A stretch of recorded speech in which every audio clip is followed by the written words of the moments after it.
Buenas noches, profesor, espero se encuentre muy bien. Soy Leandro Ortiz y junto con mi compañera Valeria vamos a hablar acerca de el análisis de las variables macroeconómicas y la realidad económica de un país, ¿vale? Entonces, pues básicamente les vamos a hablar acerca de este tema. Esperamos que nos entiendan al respecto y pues si tienen alguna inquietud sobre lo que les vamos a hablar en este conversatorio, pues nos lo hagan saber, ¿vale? Antes que nada, pues muchas gracias por acompañarnos en este espacio. Hoy les vamos a hablar acerca de la economía de México, que es un país que en los últimos años ha mostrado luces y diferentes sombras en su desempeño macroeconómico. Pues antes que nada, me gustaría mencionar que más allá de los números, lo importante es comprender cómo estos indicadores afectan en la vida diaria de las personas y además también porque juegan un papel crucial en las políticas públicas de las decisiones, ¿vale? Entonces, inicialmente, pues voy a hablar acerca del PIB y el crecimiento económico. Podemos concluir o podemos señalar en el inicio que el Producto Interno Bruto es lo que mide la producción total de bienes y servicios. En ese orden de ideas, en 2024 la economía mexicana creció alrededor de un 1.5% en el año, aunque en el último trimestre se registró una caída del 0.6% frente al periodo anterior. Adicional a esto, pues en los primeros meses del 2025 se logró crecer un 0.2%, evitando poco pues una recesión técnica. Bueno, básicamente eso nos muestra que la economía mexicana avanza demasiado, pero pues a un ritmo considerablemente lento, lo que puede dificultar la generación de empleos formales y la reducción de la pobreza. O sea, básicamente esto es un tema que nosotros tenemos que tener muy presente, porque influye demasiado pues en la reducción de la reducción de la pobreza y en la generación de empleos formales. Básicamente pues es eso. Ahora vamos a pasar al tema de la inflación. La buena noticia es que se ha moderado, o sea, la inflación es algo que se ha considerablemente pues mantenido al margen y regulado respecto a esto. A finales del 2024 se ubicó cerca del 4.2%, mientras que la inflación subyacente rondó en el 3.7%. Esto significa pues básicamente que el poder adquisitivo de las familias se ha estabilizado un poco. Pero por parte, gracias a la política monetaria del Banco de México, ha sabido controlar las tasas de interés y contener los precios. Esto ha sido demasiado influyente en el tema de la economía de México porque afecta directamente pues como tal a su moneda. Ahora, entrando un poco en materia acerca del empleo y el mercado laboral, México registró una de sus tasas de desempleo más bajas, alrededor del 2.7% en el 2024.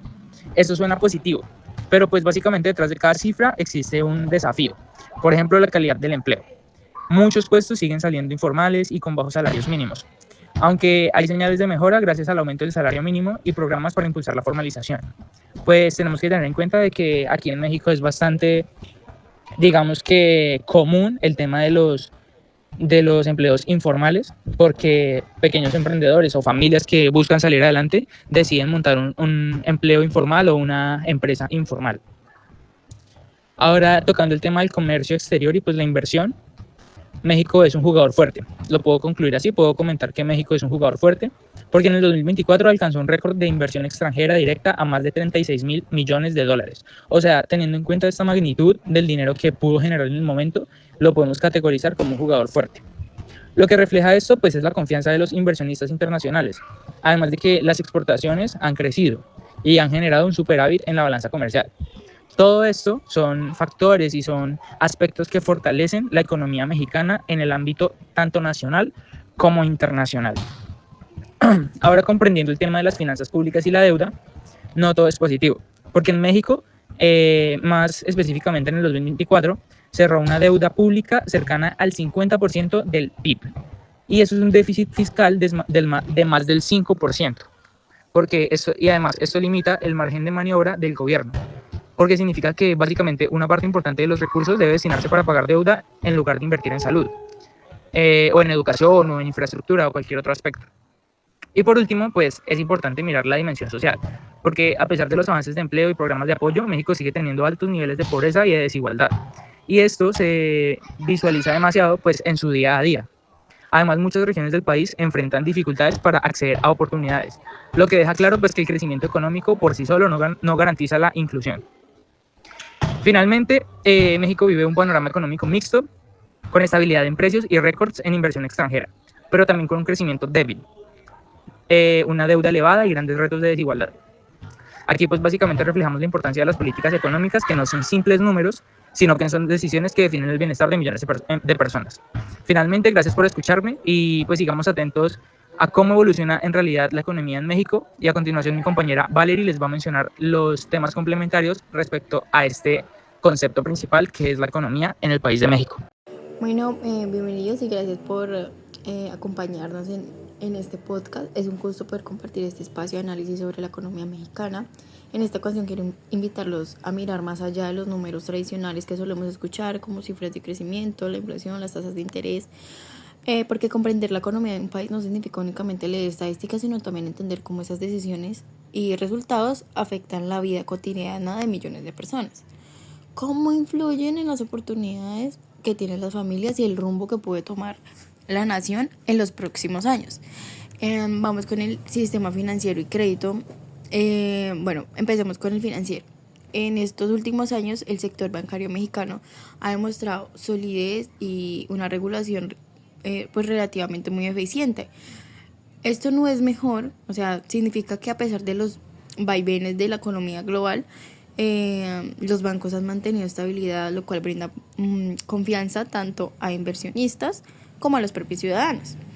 El acceso al crédito se ha mantenido más estable, permitiendo pues que las familias puedan adquirir vivienda, educación o bienes duraderos y que las empresas encuentren financiamiento pues para crecer. Sin embargo, aún enfrentamos un reto significativo, como la inclusión financiera. En muchas comunidades apartadas el acceso a servicios bancarios sigue siendo limitado o incluso inexistente. Esto crea una brecha porque sin financiamiento no hay inversión y sin inversión el desarrollo económico no llega. Un sistema financiero fuerte no es un lujo, es la base que sostiene el crecimiento de cualquier economía moderna. Bueno, ahora vamos a hablar de las políticas económicas. El gobierno mexicano ha buscado en los últimos años un delicado equilibrio entre el gasto público y el apoyo social. Programas como las transferencias directas, las becas para estudiantes o los subsidios a grupos vulnerables han sido instrumentos clave para reducir desigualdades históricas. Sin embargo, este esfuerzo viene acompañado de un gran desafío. ¿Cómo financiar estas políticas? Bueno, el país enfrenta un déficit fiscal que se ha ampliado y una deuda pública en aumento. Esta situación plantea un dilema complejo. Apoyar a la globalización en el presente o garantizar la estabilidad en el largo plazo. En otras palabras, la pregunta es, ¿cómo lograr un balance entre la solidaridad social inmediata y la sostenibilidad económica futura? Bueno, resolver esta tensión es decisivo para el rumbo de México en los próximos años. Otro aspecto crucial es la innovación y la competitividad. En México tiene sectores altamente integrados con la economía global, especialmente con Estados Unidos y Canadá, gracias al TMEC. La industria automotriz y la manufactura han mostrado capacidad de competir en el exterior, pero pues no obstante persiste un rezago en áreas como investigación científica, desarrollo tecnológico y apoyo real a las pequeñas y medianas empresas, que son el motor del empleo nacional. La innovación no puede seguir viéndose como un gasto secundario, sino una inversión estratégica. Apostar por la ciencia, la tecnología y el emprendimiento es lo que permitirá que la economía mexicana deje de depender únicamente de sectores tradicionales y pueda avanzar hacia un modelo más diversificado, productivo y competitivo a nivel global. Finalmente, vamos a hablar de la dimensión social. Pues no puede quedar fuera del análisis, ¿no? Aunque la tasa de desempleo en México se mantiene baja, millones de personas trabajan en condiciones de informalidad sin acceso a seguridad social ni estabilidad laboral. Esto implica que aún con empleo muchas familias no logran salir de la precariedad. Estos programas sociales han sido un alivio importantísimo, pero no resuelven la raíz del problema. El verdadero desafío está en construir un crecimiento económico incluyente que no se concentre solo en grandes ciudades o en las zonas industriales más desarrolladas, sino que llegue también a regiones rurales y a los estados históricamente rezagados, porque si el crecimiento no se distribuye, la desigualdad seguirá siendo un obstáculo enorme para el progreso.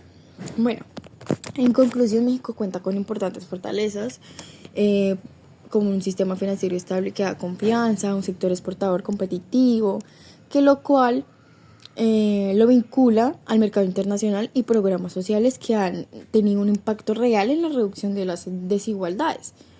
Pero los retos también son ineludibles: mantener las finanzas públicas sanas, impulsar con decisión la innovación y garantizar que el crecimiento económico sea verdaderamente incluyente.